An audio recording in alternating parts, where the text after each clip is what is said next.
Bonjour, bonjour. Bonjour, bonsoir. Bonjour, bonsoir. Comment ça va? Comment ça va? Tout va bien? Alors ici, ce que je vais faire, je vais le déplacer ici. Donc ici, nous allons revoir. Voilà, c'est parfait. D'accord. Bonsoir. Bonsoir. Vous allez bien? Donc, voilà, nous allons pouvoir commencer. Nous allons pouvoir commencer. Donc aujourd'hui, nous allons continuer notre cours sur la sexualité, la vie sexuelle humaine. Bonsoir Isabelle. Et donc, nous allons continuer, mais nous allons d'une certaine façon un petit peu dévier la route. C'est-à-dire que nous allons nous adresser, Frandy, Pierre-Louis, salut. Donc nous allons nous diriger un petit peu sur le processus que va nous présenter, bonsoir Nathalie, va nous présenter sur le processus de la sublimation. D'accord? Bonsoir Virginie, Marilyn, bonsoir. Donc aujourd'hui, nous allons voir le texte de Freud, toujours, on insiste, qui s'appelle, et en plus on va voir comme c'est intéressant, un petit texte de quelques pages qui va nous révéler de nombreux secrets, c'est fantastique. Donc, nous allons voir le texte « Le poète et les rêves diurnes ». Donc, c'est un texte de Freud, je ne sais plus exactement de quelle année, c'est 1910, 1912, 1907, 1908. D'accord, donc on a dit les poètes et les rêves, le poète et les rêves diurnes. Donc, bonsoir Chrissy, Carinette bonsoir, Sylvie Lachaume bonsoir. Donc il va nous présenter un petit peu le texte en disant, il va nous parler et il dit les profanes, nous les profanes qui n'écrivons pas, il nous dit, nous avons toujours la très vive curiosité de savoir d'où le poète va extraire tous ces sujets qui nous passionnent, qui nous enveloppent et qui nous... Bonsoir Sylvie. Non? Et donc il dit, qu'est-ce qui réveille en nous ces sentiments, ces émotions, comment il fait pour suivre, montrer un chemin qui va réveiller en nous des sentiments. Et donc il va dire, ce sont des sentiments dont nous pensions que nous étions incapables. D'accord? Et nous pensions, et ça c'est quelque chose, bonsoir Nadège, bonsoir Edmond, c'est-à-dire qu'il va nous présenter quelque chose, il va nous dire oui, parce que quand il parle du poète, Freud il parle du poète et aussi il parle un petit peu il parle des écrivains en général, d'accord? Mais on peut s'occuper de la poésie, c'est pas plus mal. Donc, il dit que quand on va lire de la poésie, on va réveiller en nous, il dit, on va mettre à nu en fait des sentiments qu'on croyait qu'on était incapable de sentir ou de vivre. D'accord? Noria, bonsoir. Et donc il dit, qu'est-ce qui se passe pour que nous arrivions donc à vivre? Il dit que en fait ces sentiments que tout d'un coup ils se réveillent en nous, donc quand on lit des textes des vrais textes d'écriture, on va dire, quand on lit des vrais textes d'écriture, ce sont des textes qui vont réveiller un sentiment humain, mais à tous. D'accord? C'est ça qui est intéressant, c'est-à-dire que l'écriture, la poésie, principalement, c'est quelque chose qui va, d'une certaine façon, nous humaniser parce qu'elle va réveiller en nous, enfin, il dit réveiller, mais c'est pas ça, sinon qu'il va souligner un sentiment qui était resté jusqu'ici inconscient. Et qu'avec la lecture de la poésie, on va réveiller, on va mettre en place, on va dire, ce sentiment, cette humanité. Et donc, c'est quelque chose qui est très intéressant. Donc, Simona, bonsoir. Sophie Descourtis, bonsoir. Louis Lopez, bonsoir. Et donc, il va nous dire que, donc il va nous dire donc, après, bon, il va se faire plat, il va se présenter en se posant de nombreuses questions. non? Parce qu'il dit que comment on peut penser que donc que le poète a la capacité de transmettre, non, des idées, d'où ça lui sort, d'où ça lui vient, et, euh, et il dit qu'en fait, ce que le poète réveille avec ses métaphores, ce sont des sentiments inconscients, hein. Et il dit donc que c'est pour ça que très souvent on a l'impression que ce sont des sentiments, des choses qu'on ne savait pas, une humanité qui est en nous qu'on ne connaissait pas. Donc, et donc il va dire que, mais il va nous dire, premièrement, il dit que quand on demande aux écrivains, aux poètes surtout, quand on demande aux poètes comment ils font pour écrire, les grands poètes, ils nous disent que la poésie, c'est une possibilité humaine et que tout le monde devrait prendre l'option, faire le travail, on va dire faire le travail pour pouvoir écrire de la poésie. Et il dit que ce que disent les poètes, c'est que dans chaque homme, il y a un poète. Et que c'est seulement avec le dernier homme que mourra le dernier poète. C'est très joli, n'est-ce pas? C'est très joli. Donc, Dura Diana, bonsoir. Donc, Sylvie Lachaume dit, c'est l'acte de transmission de l'humanité qui nous précède. Oui, parce qu'on dit que si Pelosa s'est rentré un petit peu dans la poésie. D'accord? Donc effectivement, la poésie, c'est l'histoire des peuples. Et il y en a qui font encore des travaux à cette heure-ci. Non, c'est l'histoire des peuples. Donc c'est la véritable histoire des peuples. Parce que dans les livres d'histoire, l'histoire qu'on nous raconte, ben, c'est toujours l'histoire des gagnants. Donc, bonsoir Véronica. Donc, mais ça, c'est quelque chose qui correspond à la poésie. Nous, ce qu'on va voir un petit peu, c'est qu'est-ce qui se passe pour la fabrication de cette poésie au niveau de l'énergie psychique. Parce que Freud, donc il va tout de suite se poser la question à savoir, est-ce qu'on ne peut pas trouver un mécanisme dans notre appareil psychique, parce qu'on s'occupe de notre appareil psychique, d'accord, de cette énergie, est-ce que nous n'allons pas trouver, il dit, un mécanisme, quelque chose qui corresponde, donc qui soit comme la fabrication, non, de cette poésie. Et en fait, donc il dit, bien sûr, nous ne devrions pas aller voir Nawal, bonsoir, il dit, nous ne devrions pas encore une fois le regarder chez les enfants. Il dit, donc, il propose d'aller regarder un petit peu, qu'on fasse la comparaison entre ce que c'est que le jeu des enfants et la création poétique. Alors, donc, il va nous proposer, et donc, il va nous présenter un petit peu comment on va dire, la description qu'il me propose. En Espagne, c'est clair. Libérer, délivrer. Bonsoir Clémence. Derrière les sentiments inconscients, n'y a-t-il pas communication entre l'inconscient de celui qui écrit, celui qui lit et interprète celui qui lit en fonction de son histoire personnelle? Non. Non, quand on dit, bon, ou en tout cas ici, quand on parle d'inconscient, non, parce que vous vous rappelez que nous, on avait vu que l'inconscient, c'était une production, c'était quelque chose qui allait se produire en analyse. D'accord? Que l'inconscient, on n'allait jamais avoir accès à l'inconscient. La seule chose que nous avons de l'inconscient, ce sont les productions de l'inconscient.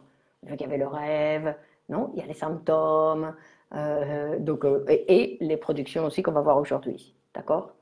Mais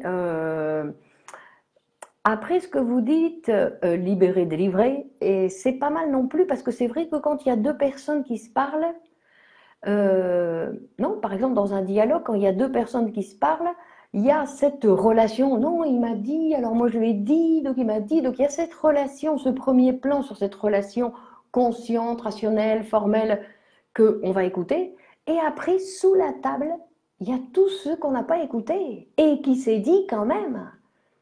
Non, c'est-à-dire qu'on dit que les phrases parlent entre elles. Bonsoir Arturo. Donc que les phrases parlent entre elles. Donc, effectivement, que d'une certaine façon, il y a une communication qui va au-delà, entre deux personnes, entre plusieurs personnes, qui va au-delà de l'apparence de la conscience. Ça, c'est certain. D'accord? Mais au niveau psychanalytique, on va dire que ça, ce n'est pas l'inconscient. Ça, à la rigueur, ça va être le préconscient.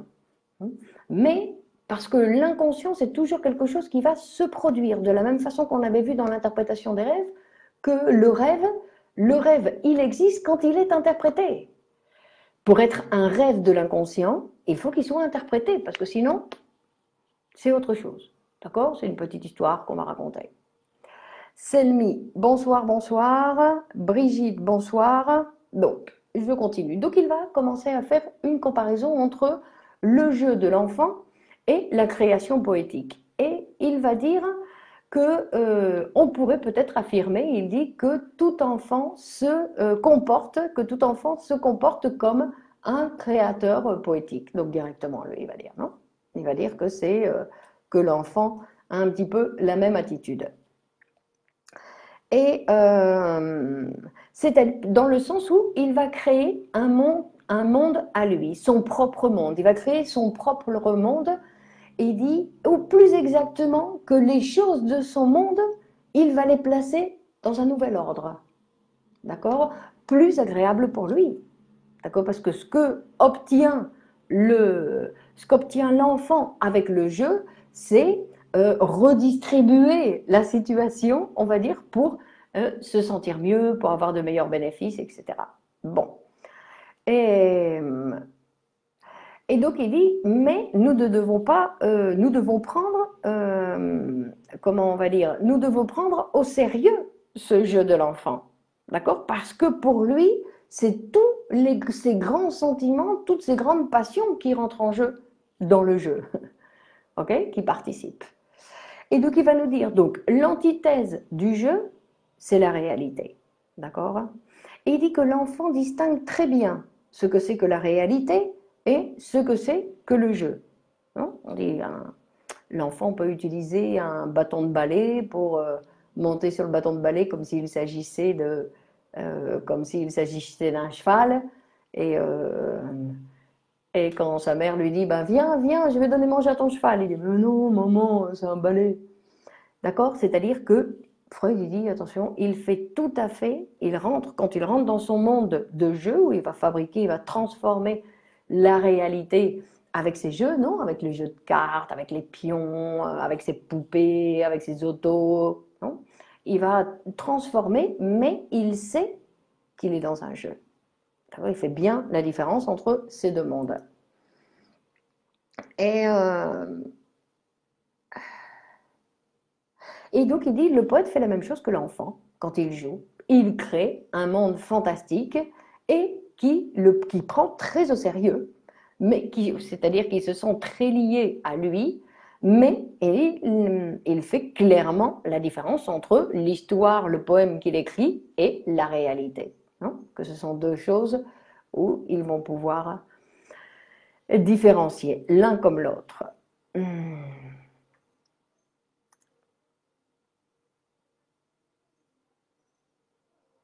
Et donc il va dire, mais que bien sûr, cette irréalité du monde poétique, cette irréalité du monde poétique qui va donner naissance à des conséquences très importantes pour la technique, il va dire pour la technique artistique.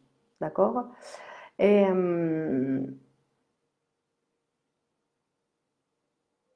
donc il dit qu'il y a beaucoup de sentiments qui dans la réalité peuvent être quelque chose qui soit désagréable et qui, avec la poésie, peuvent se transformer pour le lecteur, non, comme une source de plaisir. Ça aussi, c'est quelque chose qui est intéressant, c'est-à-dire que nous avons des poèmes, non, qui vont nous raconter des histoires dramatiques de la guerre, etc. Mais comme il y a une esthétique, comme il y a une beauté dans cette écriture, ça fait qu'on accepte cette vérité qui est présentée là, ce monde, non, parce que la poésie nous raconte l'histoire, et donc nous pouvons le voir, mais c'est quelque chose de toujours très, très satisfaisant, non? Il va parler ici du plaisir préliminaire. Non? Avec la lecture de la poésie, il dit que la poésie nous présente un plaisir préliminaire. Donc on va continuer pour voir un petit peu de quoi il s'agit. Non? Donc, et donc il dit, ce qui pousse l'enfant à jouer, c'est pour devenir grand. C'est-à-dire que tout dans son imagination pour fabriquer son jeu, c'est qu'il s'imagine toujours plus grand que l'âge qu'il a. Et il dit, Freud, il va dire, le principal désir des enfants, mis à part les désirs dont on a parlé, ces désirs sexuels, infantiles, il a le désir de devenir grand, d'accord, de devenir comme papa, comme maman, de pouvoir faire tout ce qu'il n'a pas le droit de faire aujourd'hui. Et il dit, quand il joue, il montre que l'enfant, il dit, l'enfant, quand il joue, il ne se cache pas pour jouer. Il le fait devant tout le monde, c'est quelque chose où il n'a pas honte, non, des désirs qu'il a, qu'il va donc satisfaire en jouant. Mais il dit, mais ce qui se passe, c'est que l'individu, donc, il va grandir. Donc, et en quoi il va transformer ses jeux? Donc Freud, non, il dit, comment? Parce que il va nous dire que l'être humain, ça c'est quelque chose de très important, il dit que l'être humain ne va jamais abandonner quelque chose qui lui a un jour donné plaisir. D'accord? C'est-à-dire où il a eu une satisfaction, ou avec quelque chose avec quoi il a joui, il ne va pas l'abandonner. Il ne l'abandonne pas, mais il le transforme. C'est-à-dire qu'il il dit que nous ne faisons, il dit qu'en réalité, nous ne pouvons renoncer à rien. Que nous ne faisons que changer les choses, non? Changer une chose pour une autre. Ce qui semble un renoncement, il dit, en réalité, c'est une substitution. Substitution. Et d'ailleurs, il va nous dire dans un autre texte que ça, c'est la qualité, on va dire, c'est une caractéristique d'une personne saine mentalement. D'accord? Avoir cette capacité de ne pas s'arrêter sur un élément et avoir la capacité justement de transformer. Ça veut dire qu'avant, je jouais beaucoup avec les toboggans. Maintenant, je dois trouver une autre manière pour avoir cette satisfaction. D'accord? Par exemple. Donc, Diaz Cynthia, bonsoir. Bonsoir Diaz. Alors, ça va le tremblement de terre au Mexique? Ils sont en train de dire qu'il va y avoir un tsunami à Osaka ou je ne sais plus dans le sud du Mexique. Bonsoir Françoise. Bon, donc il dit que l'être humain il ne va pas renoncer au jeu. Cette satisfaction qu'il a eue, vous vous rappelez, non? Nous avons tous un petit souvenir de ces satisfactions que nous avions dans certains jeux plus précis les uns que les autres, et qui dit qu'en fait, ce qu'a fait l'adulte, c'est qu'aujourd'hui, parce que vous vous rappelez qu'on avait vu donc que le jeu, c'est pour transformer cette réalité qui ne me convient pas tout à fait.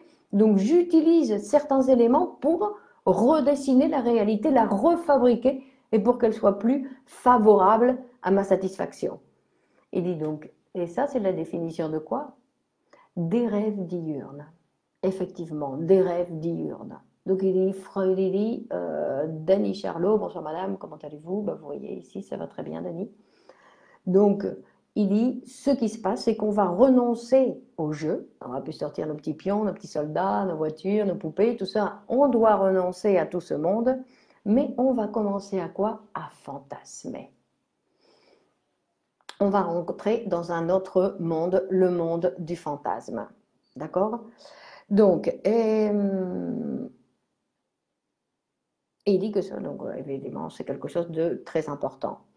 Et parce qu'il dit, en plus, jusqu'à l'époque de Freud, il n'y a personne qui s'en était vraiment occupé. Il dit, parce que c'est assez difficile de l'observer, que c'est beaucoup plus facile de le voir chez les enfants que chez les adultes.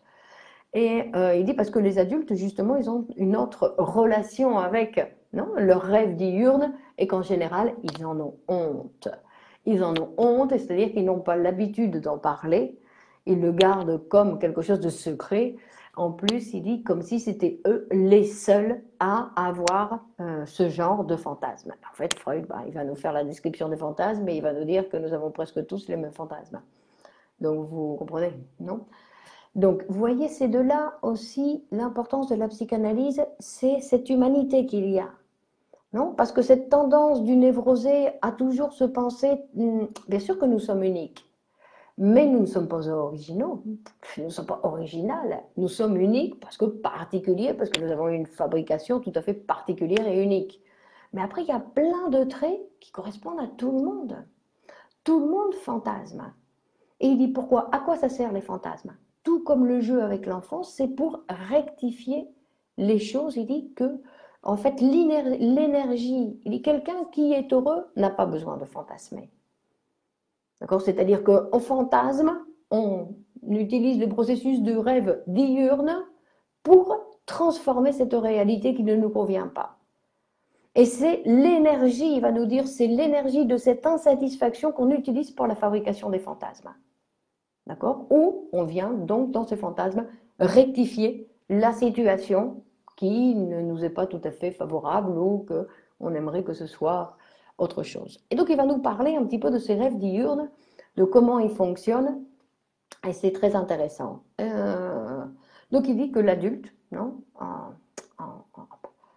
en opposition, on va dire, à la situation de l'enfant, ben, l'adulte, oui, il a honte. L'adulte, il a honte de ses fantasmes, mais en général, il dit il n'y a que les névrosés sur le divan d'un psychanalyste qui vont se permettre de raconter non, leurs fantasmes. Et il dit d'ailleurs que c'est là où il faut les raconter. Et, parce qu'il va poser la question, non, il va se poser la question, il dit pourquoi on a ce plaisir quand on lit une poésie qu'on n'a pas quand il y a quelqu'un qui va nous raconter ses fantasmes. Non, que là, ça ne va rien nous produire du tout. Mais par contre, quand il y a une poésie, c'est qu'on rentre dans un autre espace, on va dire, qu'ailleurs, non?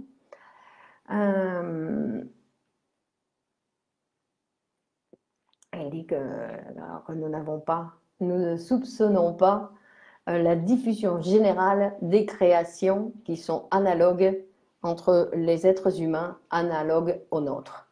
Et donc il va dire que c'est, donc il dit que du jeu, l'adulte va passer du jeu directement, il va passer au rêve diurne, c'est-à-dire au fantasme, non, à fantasmer, à se faire des films, comme on dit en français. D'accord. Et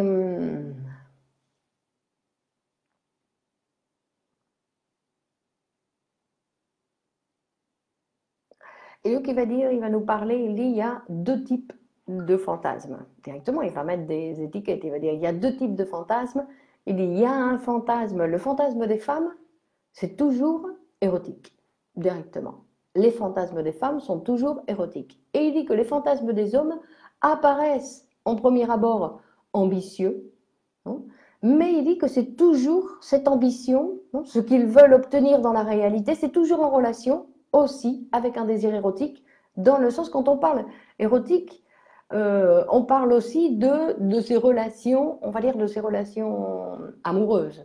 C'est-à-dire que quand on dit que derrière un grand homme, il y a une grande femme, bah, c'est parce qu'il faut bien qu'il ait quelqu'un à qui offrir ce qu'il obtient. D'ailleurs, après, on va voir que c'est le système, que c'est comme ça que nous fonctionnons. Tout ce que nous faisons, nous le faisons pour ou contre quelqu'un. Mais c'est toujours en relation avec quelqu'un. On ne fait rien que pour soi, non? Parce que d'un côté, on va dire oui, nous sommes très égoïstes, mais d'un autre côté, psychiquement, il y a toujours un élément extérieur qui participe. C'est-à-dire que même les symptômes, je veux dire. Non, parce que bien sûr, si je fais une blague, obligatoirement, il y a quelqu'un. Non, je ne fais pas une blague toute seule. J'ai toujours besoin de l'autre pour faire ma blague. Mais pour le symptôme aussi. Non, c'est ça qui est intéressant. C'est-à-dire que dans le symptôme, s'il y a aussi dans l'articulation psychique, il y a un autre qui participe à la production, que j'utilise pour lui offrir mon petit cadeau qui est un symptôme. Quelle différence entre les rêves diurnes et les rêves nocturnes? Très bien, Sophie, effectivement. On va dire que les rêves, Freud, il va justement montrer qu'ils sont très similaires, non? Il va nous montrer qu'ils sont très similaires, que les deux ont besoin, on va dire, d'une interprétation pour voir justement ce que ça cache réellement en dessous. Mais après, il va dire que peut-être qu'on va le voir. Bonsoir Laurent. Peut-être qu'on va voir dans l'explication. Non, on va voir Sophie pour voir ce qu'on a. Donc on va lire. Et il dit une autre chose qui est très intéressante. Il dit ce que les névrosés présentent, nous communiquent, il dit, dans la consultation, n'est pas les fantasmes des personnes qui sont névrosées et les fantasmes des personnes qui sont saines, il dit, ne sont pas très différents. D'accord?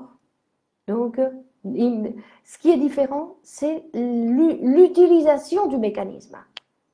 Comme toujours, quand on dit notre appareil psychique, il n'est le névrosé, il n'a pas un appareil psychique malade, il n'y a pas un appareil psychique qui doit réparer.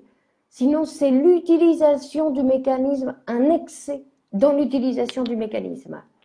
On va dire qu'une personne saine qui a la possibilité, grâce à sa mobilisation de son énergie psychique, à utiliser différents types de mécanismes. Puisque l'appareil psychique, heureusement, a de nombreux mécanismes qui peuvent produire aussi dans la réalité des choses différentes. Donc, on va voir...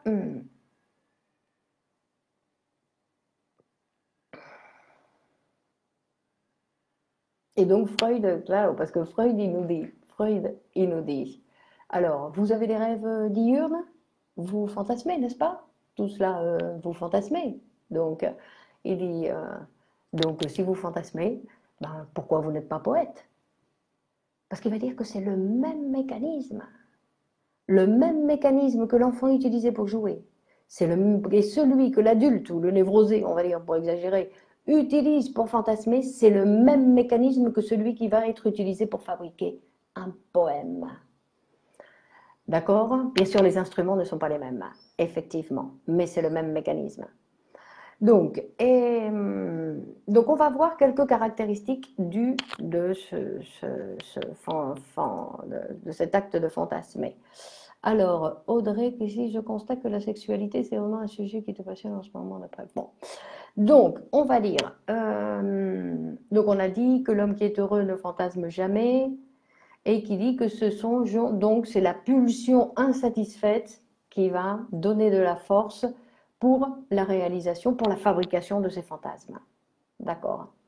Donc on avait déjà vu les deux types, non? Que le fantasme, au fond, c'est donc donc vous voyez, donc on va dire que fantasmer, c'est toujours dans un objectif, non? Dans les fantasmes, ce qui pousse la fabrication des fantasmes, c'est un désir érotique. Non? Alors, ensuite, on va voir qu'il va nous présenter les fantasmes comme quelque chose de particulier dans le sens où ils ne sont pas rigides, sinon qu'ils sont tout à fait flexibles et qu'ils vont s'adapter aux éléments, on va dire, aux éléments de ce qui se passe, de ce qui lui arrive. D'accord? C'est-à-dire qu'il y a cette flexibilité pour un poème spécifiquement ou n'importe quel autre texte. C'est pas n'importe quel autre texte, non, parce que je pense qu'il faut écrire d'une certaine façon. Non? Il faut écrire d'une certaine façon. Ça veut dire un article de journal, ça passe pas. D'accord? Sinon qu'il faut une création, on va dire, non, dans l'écriture, une création. Mais bon, ça c'est un autre sujet. Ça, on va continuer à en parler un petit peu dans les prochains cours, mais c'est pas n'importe quel texte, non. Donc, on va dire, donc il disait que le fantasme, non, il a la caractéristique d'utiliser, donc c'est-à-dire qu'il va utiliser la vie du sujet, non, pour satisfaire ce qui ne lui plaît pas aujourd'hui, on va dire, non. Il dit que la relation du fantasme avec le temps est très importante. Il dit que nous allons voir que dans le fantasme, et ça c'est, il dit, il y a le passé, le présent et le futur qui apparaissent tous unis, non, pour la réalisation de ce désir, d'accord? Pour le fil du désir qui va passer à travers eux, non? Donc, il dit, et il va nous donner donc un exemple, il va nous raconter un exemple qui est super bien, il nous raconte un exemple, il dit, vous imaginez un pauvre orphelin à qui on vient de donner la possibilité d'aller voir un commerçant en lui disant, bah, allez, va voir le commerçant, peut-être qu'il y aura un travail pour toi, parce que non seulement il y a un orphelin, mais sinon il n'y a pas de travail. Donc, il va voir donc il se présente, il a réussi à obtenir un rendez-vous, il va se présenter donc dans le commerce en espérant trouver une place. Et donc, Freud y raconte, il dit, sur le chemin, bah, il commence à fantasmer. Il commence à dire, voilà, je vais être pris, et non seulement je vais être pris, sinon je vais faire super bien mon travail, que le chef, il va tout de suite me considérer, enfin tout de suite ou peu importe quoi, mais il va me considérer, tellement me considérer qu'il va me présenter à sa famille, il a une fille qui est très belle, je vais me marier avec la fille, je devais devenir le gendre de mon chef ou du commerçant, et c'est moi qui vais hériter du commerce. Donc il montre un petit peu, non, il dit donc voilà, ça c'est un fantasme complet, non, et, et donc, c'est un fantasme complet qu'il nous présente, donc Freud, et où il va montrer que là, il y a cette satisfaction dont il nous parlait, qu'il y avait le présent, le passé et le futur. Parce qu'il dit, non, il va nous expliquer, donc cet orphelin qui tout d'un coup, non, dans son fantasme, il vient de se construire un foyer, un nouveau foyer, avec des parents, une famille, etc., tout ce qu'il n'avait pas eu, non? Et avec il dit un foyer protecteur. Il dit qu'avec ce simple exemple, nous pouvons voir donc comment sont entremêlés ces trois temps. D'accord? C'est-à-dire, il dit, et à partir de sa situation du présent, il va utiliser les éléments du passé pour fabriquer une image du futur. Non? Intéressant, intéressant. Et par contre, après, il va nous dire, attention, parce qu'effectivement, fantasmer, c'est quelque chose un instrument qu'on peut utiliser pour adoucir, on va dire, la dureté de notre quotidien. Mais il dit, mais multiplier l'utilisation de ce mécanisme, l'exacerbation des fantasmes, va créer des conditions qui vont provoquer la chute dans la névrose ou la psychose, directement. D'accord? Il dit que les fantasmes, ce sont des états psychiques préliminaires des symptômes pathologiques. D'accord? Donc ce n'est pas, je veux dire que ce n'est pas comme la création poétique, c'est-à-dire que on pense que fantasmer est anodin, et Freud nous dit fantasmer n'est pas anodin. D'accord? Donc quand on exagère dans les fantasmes, ben, il faut consulter un psychanalyste pour ne pas s'embourber encore plus. Parce qu'en fait, ce qu'il nous dit, c'est ça. Hein, c'est-à-dire que ces mécanismes, ils existent. Nous n'allons pas éliminer les fantasmes, mais nous allons les réduire pour qu'il y ait... Parce que au plus je fantasme, au moins la réalité m'intéresse. Au plus j'écourte, on va dire, ma relation avec la réalité. D'où l'importance de pouvoir réduire ces fantasmes, parce que sinon je vis, boum, ça y est, je n'existe plus, parce que les fantasmes, non, je fantasme, je ne suis plus dans la réalité. D'accord? Et donc il va nous dire, donc après il va nous parler donc pour voir si réellement on peut faire une comparaison entre les fantasmes, il dit, et la création artistique ou la création poétique. Là, il parle de la création de ces écrivains. Donc il va prendre un type d'écriture et il va dire, il y a certains écrivains, et donc il va parler de ces romans, de ces romans classiques, non, le conte de Monte Cristo, par exemple, non, on va voir des histoires où il dit euh, le héros,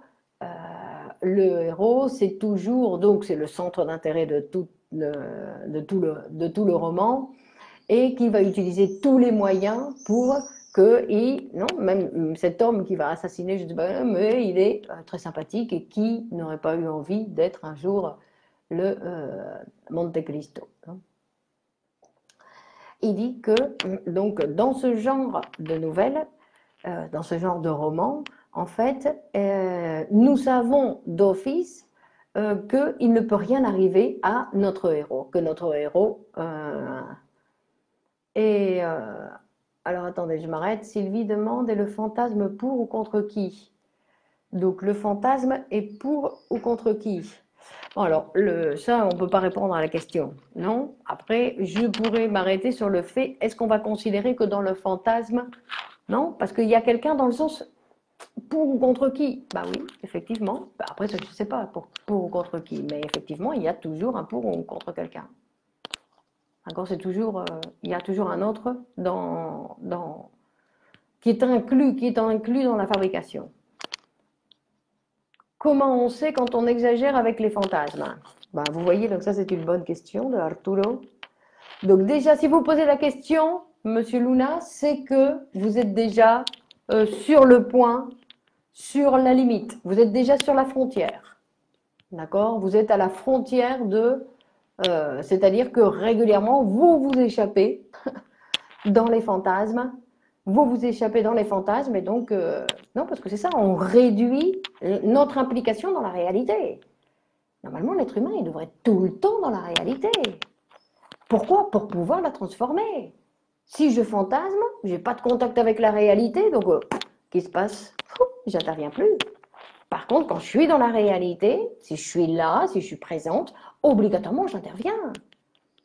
D'une façon ou d'une autre, j'interviens. Ceux qui n'interviennent pas, ce sont des fantasmes. Non, les gens qui sont, vous voyez, ils marchent dans la rue et ils sont en train de faire leur film. Il y a quelqu'un qui tombe à côté, ils ne voient même pas parce qu'ils sont dans leur truc. D'accord? Sophie demande, dans la psychose, n'y a-t-il pas une frontière perméable avec la réalité? Guide de la névrose. Alors, on va dire déjà une chose qui est importante. Alors, je ne sais pas si c'est pour répondre à votre question exactement, Sophie. Sinon, qu'on va penser, et ça c'est quelque chose qui est très important, c'est ni le psychotique, ni le névrosé, ni celui qui fantasme. Nous ne sommes jamais, non? C'est pour ça qu'on ne peut pas mettre d'étiquette aux gens, parce que nous ne sommes jamais un ou une névrosée tout le temps, les 24 heures. D'accord? De la même façon que nous ne pouvons pas être psychotiques 24 heures. C'est pour ça qu'il existe la possibilité d'un traitement. D'accord? Donc, parce qu'il y a des structures psychiques qui sont très difficiles. La structure psychique est très difficile d'intervenir, mais on va intervenir quand justement le sujet n'est pas psychotique. Parce que quand le sujet est psychotique, qu'est-ce qu'on va lui dire? S'il vit, il est dans un autre monde. On n'existe même pas.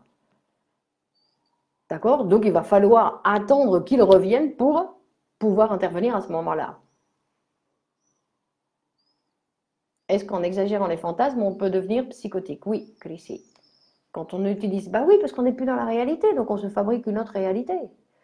Quels sont les écrivains les plus significatifs pour Freud comme poète? Goethe, principalement. Mais bon, il y en a plein, hein. Il y a toute son œuvre est peuplée de poètes. Moi, je me rappelle là de Goethe, Schiller. Bon, il parle beaucoup des auteurs allemands. Hein. Et Laurent, les rêves diurnes et nocturnes à répétition sont-ils comme des fantasmes, un stade pré-névrotique? Alors, je ne sais pas si c'est un stade pré-névrotique, parce que je pense que quand on est dans un fantasme à répétition, on est névrotique.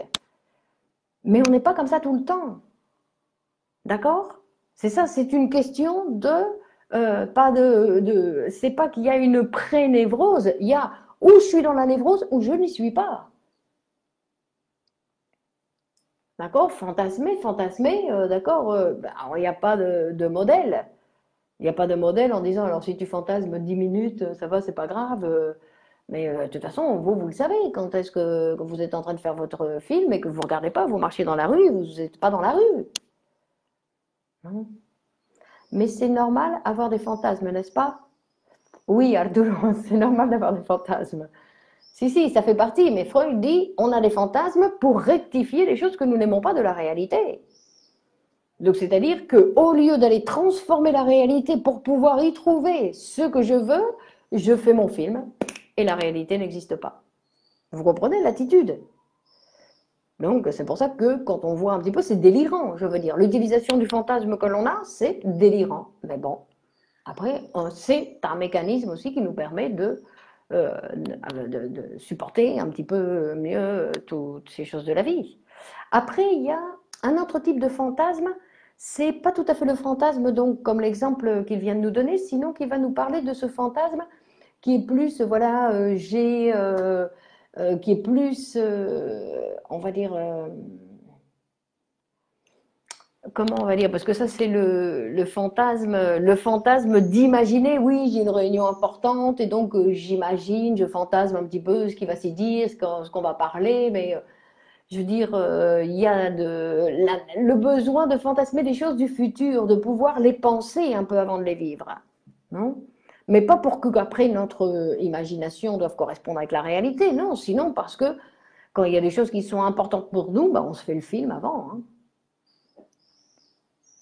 Un psychotique est un fantasmeur. Bon, ne disons pas ça, c'est pas tout à fait ça, non? Un fantasmeur. Les fantasmes chez les psychotiques sont des délires. Je ne sais pas si on va les appeler des fantasmes, Brigitte. Non, parce que les délires, c'est une production tout à fait particulière, dans le sens où le psychotique, il va en parler. Pour rappeler du cas Schreber de Freud. Lui, il a tout écrit son cas, il en parlait, il allait voir les médecins, il racontait tout ce qui lui est arrivé, tout le délire qu'il avait, lui, il en parlait, il n'y avait pas honte, c'était plus, non, comme ce truc d'un enfant de se refabriquer une réalité pour répondre à ces questions qu'il n'était pas capable de répondre dans la réalité.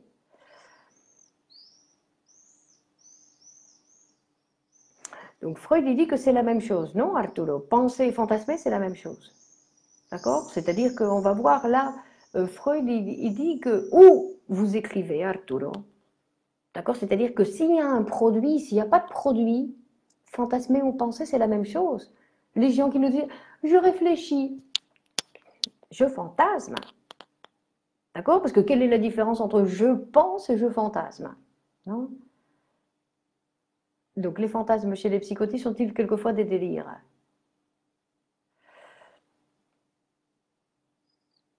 Donc, parce que comment on va savoir les fantasmes? Non, parce que là, il nous présente les fantasmes comme quelque chose que l'être humain, il va. Parce que le psychotique, il ne se cache pas. Le psychotique, il nous montre là où il va, non? Y a-t-il un rapport avec le fantasme un enfant est battu? Alors, y a-t-il un rapport avec un fantasme d'un enfant est battu? Oui, tout à fait, tout à fait, tout à fait, effectivement. Tout est exactement, oui, bien sûr. Mais bon, un enfant est battu, c'est un fantasme, c'est une construction théorique de Freud. D'accord? C'est pas exactement comme nos fantasmes d'adultes. D'accord? Ça, c'est une construction du fantasme, non? Pour ce développement dans l'enfance. Quelle différence entre imagination et fantasme? Bah, imagination, il y a de l'imagination quand j'en fais quelque chose.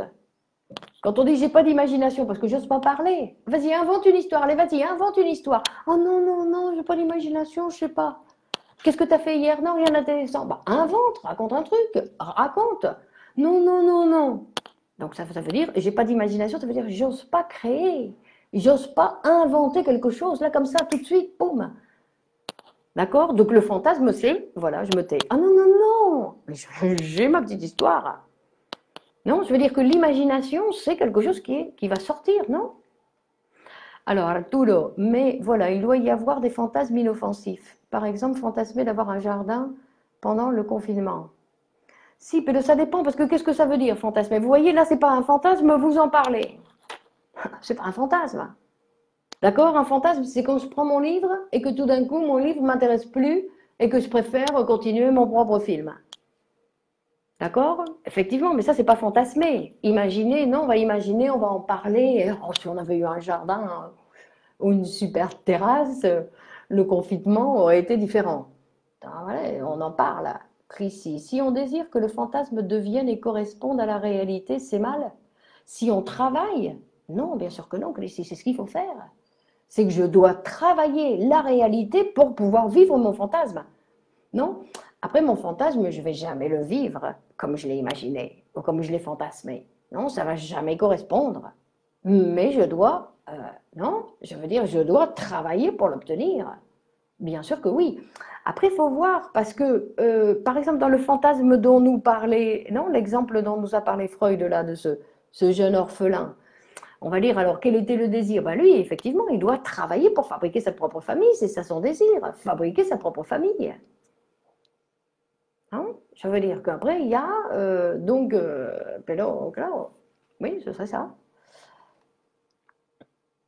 Alors on va dire, claro, Sylvie, écrire, non, tout ce qui sort de moi, tout ce qui sort de moi, non, c'est une production qui peut servir à quelqu'un d'autre, parce que mon symptôme, il sert à personne. Ah, encore que c'est aussi un acte social, non, le symptôme.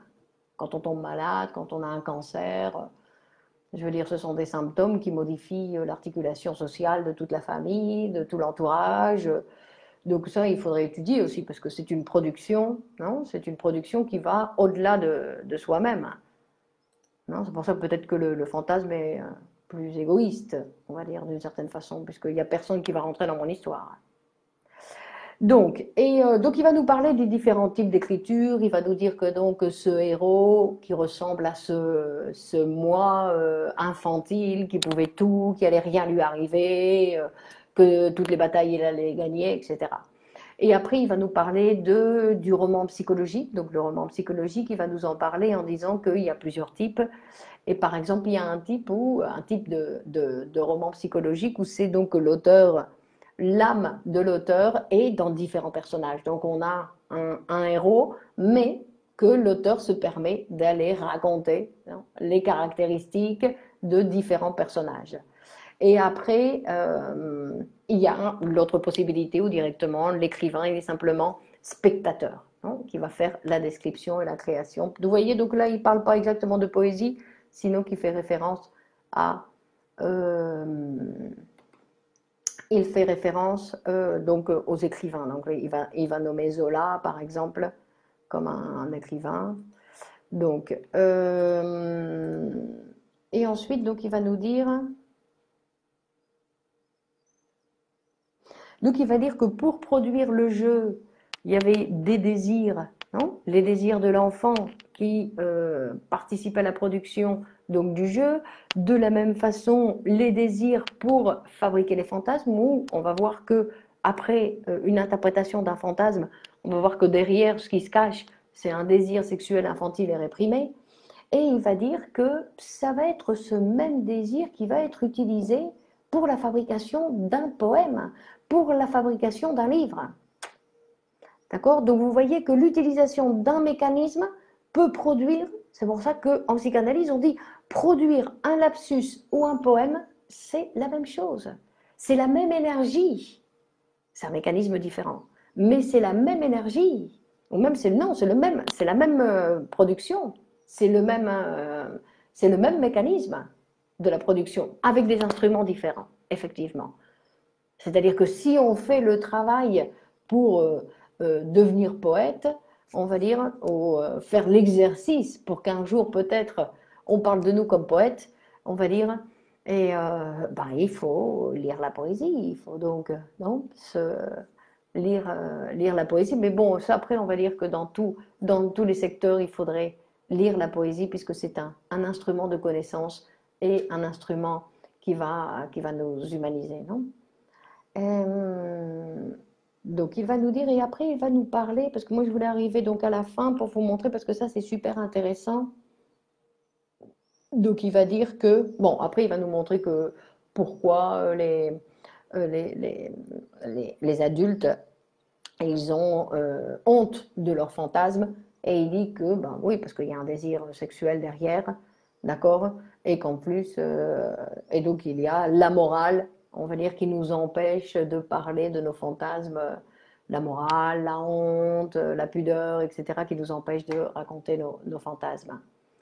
Et il dit donc,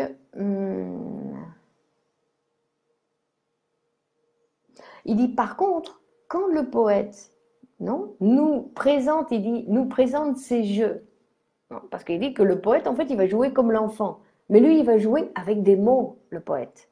Il va utiliser les mots pour jouer. Non? Il dit, qu'est-ce qui se passe? Pourquoi là, quand lui, il joue avec des mots, nous, on va avoir un certain plaisir, non? Et, comment il fait, le poète, pour... quelle est la technique qu'il utilise pour... Alors, il va nous parler d'une chose qui est très intéressante.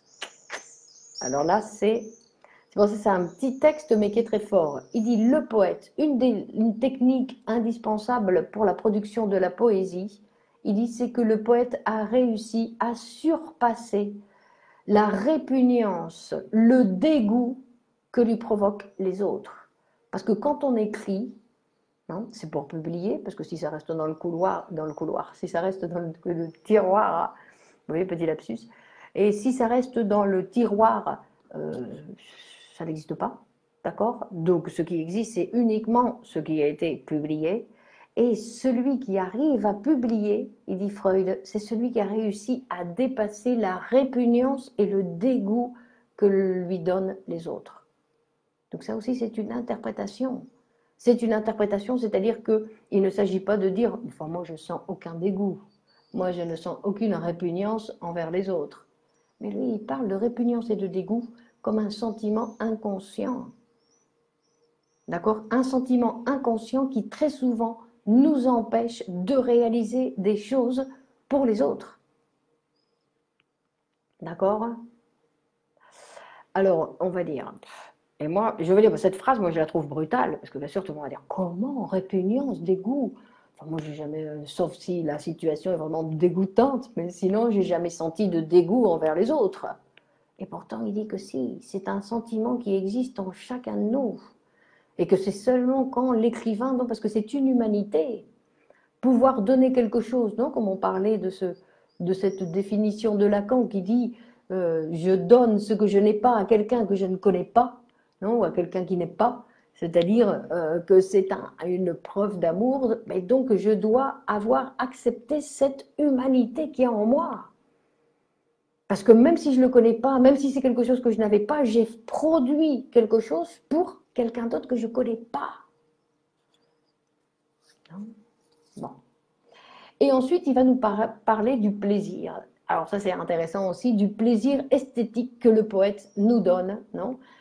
Qui dit qu'il a un caractère préliminaire, ce plaisir, et qui va nous dire que la véritable jouissance d'une œuvre poétique provient de la décharge de la tension. D'accord? On avait vu que notre appareil psychique, ce qu'il cherche toujours, quand il a une augmentation de tension, toujours ce qu'il cherche, c'est décharger la tension. Et il dit que ce plaisir que nous donne non, parce qu'il y a le plaisir préliminaire, il dit il y a le plaisir préliminaire qui est la lecture, et après il y a l'implication du sujet. Parce qu'il dit ce n'est pas que le livre me donne ça, ce n'est pas que l'interprétation psychanalytique vient me donner quelque chose, c'est à moi après de m'impliquer dans ça et de me l'approprier. Il dit et c'est là qu'il y a jouissance, et c'est là qu'il y a décharge de l'attention. D'accord? Donc, jouissance, on va dire. Donc, il va dire que donc il va dire... Attendez, je vais voir si j'ai oublié quelque chose, mais je crois qu'en principe, j'ai dit, en résumé, quelque chose de super concis, pero... Donc il dit que le véritable plaisir de l'œuvre esthétique vient du sujet. C'est pour ça qu'il y a des gens qui ne se laissent pas toucher par l'écriture. Il y a des gens qui disent non, non, moi la poésie, je ne comprends pas. C'est, je ne veux pas comprendre, je ne veux pas être touché par quelque chose qui peut m'humaniser. D'accord? Donc, je veux dire, et d'où la poésie, c'est un travail, la lecture de la poésie, c'est un travail pour pouvoir avoir accès. C'est vrai qu'à l'école, on nous a toujours dit qu'il fallait qu'on comprenne, que c'était nécessaire de comprendre, mais la poésie, ce n'est pas nécessaire de la comprendre pour être touché. C'est-à-dire que la poésie va nous toucher même si nous ne comprenons pas ce qu'elle nous dit. On se rend compte qu'il y a quelque chose. Non, c'est comme ces tableaux abstraits où on dit c'est magnifique, je ne sais pas ce que ça me dit, mais moi, non, je veux dire, c'est cette chose abstraite. Il ne s'agit pas de comprendre. Bon, alors après, avec beaucoup de pratique, il y a des auteurs qu'on va commencer à comprendre, et après, il y en a d'autres, non, que je veux dire que... Il y a une compréhension qui va, comme on va lire Benjamin Péret, par exemple, il y a une compréhension, non, il y en a un, Le Grand Combat, par exemple, le poème de Benjamin Péret qui s'appelle Le Grand Combat. c'est que des sons. Je me rappelle plus comment c'est, mais c'est que des sons. Et en fait, on voit derrière, même si on comprend pas, on voit ce qui se passe. Il y a, non, comme s'il y a une production dans la lecture. Hein. Donc, et donc, je voulais vous lire, mais là, il n'y a plus le temps, je voulais vous lire le poème, le discours à la première personne de Louis Aragon, justement, où il va montrer, il va faire référence un petit peu à cette production, non, à cette production poétique, le discours en première personne, au discours à la première personne de Louis Aragon. D'accord, c'est un magnifique poème. Mais bon, la poésie, il y en a des magnifiques poèmes partout. D'accord? Donc, et chaque poème vient nous humaniser.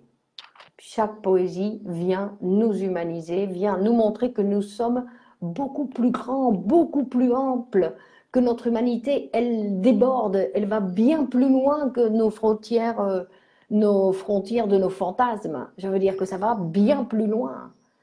D'accord? Et donc, justement, la poésie, c'est quelque chose qui va nous permettre de nous rendre compte que nous sommes, d'une certaine façon, tout en étant tout petits, bien plus grands que ce que nous pensions. Bon, voilà pour aujourd'hui. Donc, mardi prochain, on continue. Je vais ramener un autre sujet. On va continuer un petit peu à parler de la création. D'accord? Donc, on va parler un peu, on va déplacer sur cette énergie sexuelle qui n'est pas utilisée pour la reproduction, pour l'acte sexuel, et qu'on va utiliser pour la sublimation. Donc, on va continuer sur cette voie-là. Et en plus, je ne sais pas pour ceux qui, je ne sais pas si vous l'avez vu sur Facebook, je vais commencer donc au mois de juillet un cours sur les relations de couple. D'accord? Donc nous allons voir différents sujets au mois de juillet, quatre cours pendant tout le mois de juillet, tous les mercredis à 21h. Donc je vous recommande de participer à ce cours. Cette fois-ci, c'est un cours payant, comme ça on peut vraiment s'approprier et venir à l'heure, participer. Je veux dire que c'est une implication, vous voyez, payer, c'est une implication complètement différente. Donc, et en plus, c'est pas cher. D'accord? Donc, je vous invite à participer à ce cours sur les relations de couple. Et de toute façon, on continue mardi prochain à la même heure avec la sublimation, mais avec un autre texte pour voir un petit peu ce que c'est que le travail créatif et le travail aliéné. Nous allons essayer de faire quelques petites recherches dans ce sens-là, où c'est des sujets très intéressants. Donc, merci à vous. Bonne soirée. Participez, donc, partagez, s'il vous plaît, avec. N'hésitez pas à partager sur votre mur le sujet du jour. D'accord? Merci Marilyn, Sylvie, Chrissy et Arturo. Donc, merci à vous. Vous voyez, on commence à se connaître, non? Après ce travail régulier que nous faisons toutes les semaines. Donc, bonne continuation, à mardi prochain et on continue. Et merci beaucoup Clémence pour nous ouvrir cette belle fenêtre sur notre héritage scientifique. Exactement, merci. Merci Virginie, merci Clémence. Un mois de juillet riche, exactement. Voilà, c'est ça. On va continuer à étudier parce que si on arrête d'étudier et de travailler, on tombe dans ce principe de plaisir et on s'affale sur le sable de la plage, ce qui est pas mal de temps en temps, mais disons que tout de suite, après, on devient, comme on dit en français, on devient tout mou, hein, donc il faut continuer à faire fonctionner les mécanismes. Les mécanismes sont là pour être utilisés. Bonne soirée à tous, bonne continuation et à mardi prochain. Au revoir.